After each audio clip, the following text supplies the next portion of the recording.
El poema A un olmo seco, incluido por Antonio Machado en su poemario de 1912, Campos de Castilla, ese poemario en el que se alejaba un poco del simple modernismo intimista de su primera etapa y se acercaba a una poesía noventayotista por la presencia del paisaje castellano, es uno de los más conocidos, versionados, leído, interpretado, comentado de este libro. Leemos y luego comentamos. Al olmo viejo, hendido por el rayo y en su mitad podrido, con las lluvias de abril y el sol de mayo, algunas hojas verdes le han salido. El olmo centenario en la colina que lame el Duero. Un musgo amarillento le mancha la corteza blanquecina al tronco carcomido y polvoriento. No será cual los álamos cantores que guardan el camino y la ribera, habitando de partos ruiseñores. Ejército de hormigas en hilera habrá trepando por él, y en sus entrañas urden sus telas grises las arañas. Antes que te derribe, olmo del Duero, con su hacha el leñador y el carpintero te convierta en melena de campana, lanza de carro, yugo de carreta, antes que rojo en el hogar mañana ardas de alguna mísera caseta, al borde de un camino, antes que te descuaje un terbollino y troncha el soplo de las sierras blancas, antes que el río hasta la mar te empuje por valles y barrancas, olmo,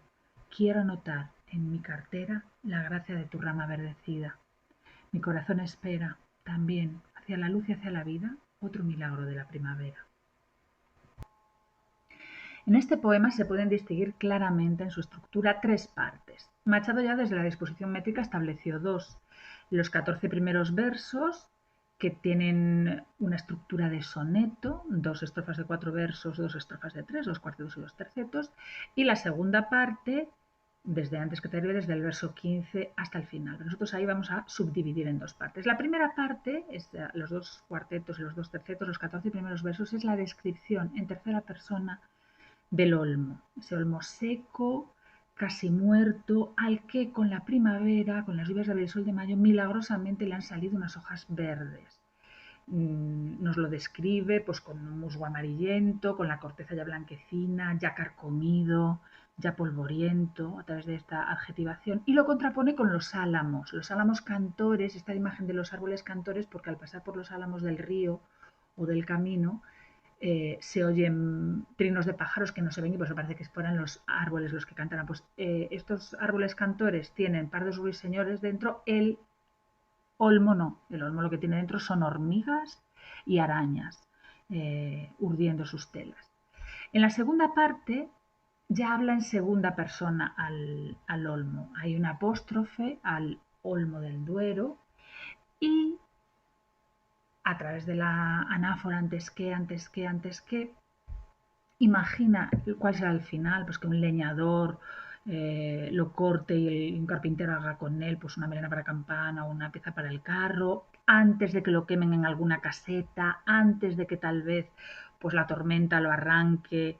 y el viento lo desguace, o que el río lo lleve hasta el mar definitivamente, antes de que desaparezca definitivamente el olmo. Machado dice que quiere tomar nota, quiere dejar constancia, quiere anotar, dar importancia a esa gracia de la rama verdecida, a esas hojas verdes nacidas en medio de tanta muerte y la destrucción tan cercana.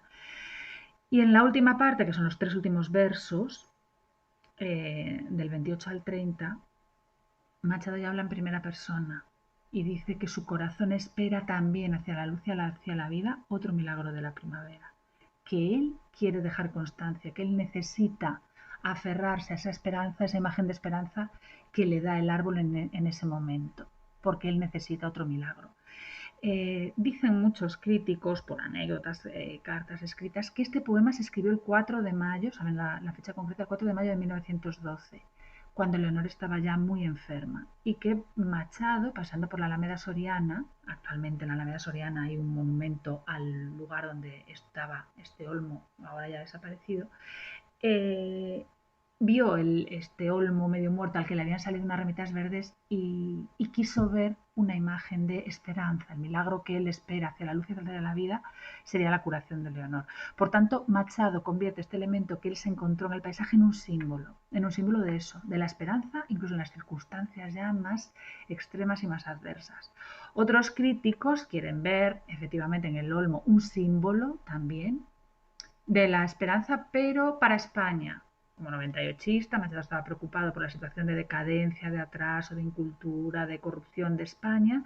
y el olmo sería símbolo también de esta esperanza para el país, que incluso este país puede tener la esperanza de volver hacia la luz y hacia la vida. En todo caso, interpretaciones biográficas o interpretaciones históricas aparte, está claro que en este poema este olmo es el símbolo de eso, de la esperanza, incluso en las circunstancias más adversas. En todo el poema se da una contraposición entre los términos, los elementos, las imágenes que hacen referencia a la muerte y la destrucción, eh, y los elementos que hacen referencia a la esperanza, la vida, la luz. En la descripción del olmo, todos estos elementos que hacen referencia son los adjetivos, las imágenes referidas al olmo, viejo, hendido por el rayo, en su mitad podrido, eh, con ese musgo amarillento, la corteza blanquecina, el tronco carcomido y polvoriento. Fijaos la importancia de la adjetivación, que cambia totalmente el material sustantivo al que le acompañan. Las hormigas y las arañas que están dentro de él. En la segunda parte, las imágenes del final, del posible final del olmo, que el leñador lo corte, que el carpintero lo transforme en otra cosa, que arda en el fuego de alguna mísera caseta, que lo descuaje el torbellino, que el viento, ese soplo de las sierras blancas lo tronche o que el río lo empuje hacia el mar. Y las imágenes de vida son esas hojas verdes que le han salido con las lluvias de abril y el sol de mayo, la imagen de los álamos cantores en el primer terceto, esos álamos al borde del camino y del río, imágenes de símbolos de la vida, llenos de pájaros cantando, de pardos ruiseñores, por eso son álamos cantores, y sobre todo en los últimos versos, la gracia de la rama verdecida, la luz, la vida, el milagro de la primavera. En este poema, Machado emplea la lengua característica de Campos de Castilla. Es una lengua en la que todavía percibimos rasgos típicamente modernistas, el mismo cuidado de la forma, la misma búsqueda de la belleza, el ritmo, la sonoridad, los efectos sensoriales, pero que no están al servicio de un esteticismo, sino de expresar, de buscar la mejor expresión para aquellos sentimientos que vuelcan el poema, y además es una expresión mucho más sobria, hay mucho menos acumulación de recursos de estas características que en otros poetas esteticistas. Por ejemplo, son muy importantes las metáforas. A lo largo de todo el poema vamos a encontrar metáforas como la colina que lame el Duero, el río lamiendo la colina, los álamos cantores, por esa sensación de que son los árboles los que cantan al estar lleno de los pájaros que los habitan, el ejército de hormigas en hilera para describir esa formación de las hormigas, o las arañas urdiendo sus telas. También el soplo de las sierras blancas por el aire frío, nevado por el viento frío, nevado. Y sobre todo la metáfora de los tres últimos finales. Es el corazón esperando otro milagro de la primavera, ese milagro de la vida que triunfe y la esperanza que triunfe sobre la muerte y la decadencia, que se puede interpretar de muchas maneras, como os he dicho. Es importantísima la adjetivación. Fijaos en los adjetivos que se le aplican al olmo hendido por el rayo, podrido, centenario. Los colores, el musgo amarillento, la corteza blanquecina, el tronco carcomido y polvoriento, las telas grises de las arañas, que se contraponen a la imagen del verde y de la luz, que es la imagen de la vida y de la esperanza. La adjetivación es importantísima y muy abundante, pero no es una adjetivación meramente ornamental, de adorno, aunque haya algún epíteto como pardos ruiseñores, sino que es muy importante para el significado, para esa imagen de muerte y decadencia del olmo, frente a la que él espera que triunfe el verde de la luz y de la vida. También encontramos algunos cultismos, como hendido, el comparativo cual en el primer terceto, urden, mísera. En la segunda parte, aparte de esos apóstrofes, Olmo de Duero en el verso 15, Olmo en el verso 26, hay una anáfora de antes que además, como es un recurso basado en la repetición, además de contribuir al ritmo, refuerza ese querer atrapar este milagro antes del final que es inminente y seguramente cercano, dejar constancia del milagro porque necesita creer en él. Encontramos también algunos hipérbatos, alteraciones del orden habitual, por ejemplo, en su mitad podrido, ejército de amigas en hilera, antes que rojo en el hogar, mañana ardas de alguna mísera caseta, el río hasta la mar te empuje, estas alteraciones del orden que hacen más llamativa la lengua y destacan determinados elementos, y encabalgamientos, que es otro recurso muy común en la poesía de Machado. Mediante el encabalgamiento, los elementos que aparecen separados bruscamente por la pausa final de verso, dos unidades que sintácticamente tienen mucha relación, quedan así destacadas. Por ejemplo, en los dos primeros versos, al olmo viejo hendido por el rayo en su mitad podrido, el olmo central en la colina que lame, ejército de hormigas en hilera va trepando por él, mi corazón espera también. Son muchísimos los encabalgamientos que encontramos en este poema. Y además hay que tener en cuenta lo que se destaca con la exclamación en el segundo cuarteto, el olmo centenario en la colina que lame el Duero, esa emoción que siente Machado, que es lo que le lleva a convertir al olmo en símbolo. Y otro de los recursos que emplea Machado para contribuir al ritmo y la musicalidad del poema son las bimembraciones, la disposición de elementos de dos en dos, lluvias de abril y el sol de mayo, tronco carcomido y polvoriento, hacia la luz y hacia la vida, por valles y barrancas. Por tanto, ya veis que tenemos una lengua con muchos de los rasgos del modernismo, pero de forma mucho más sobria y al servicio de buscar la expresión más adecuada para enfatizar los sentimientos que este poema nos expresa. En cuanto a la métrica,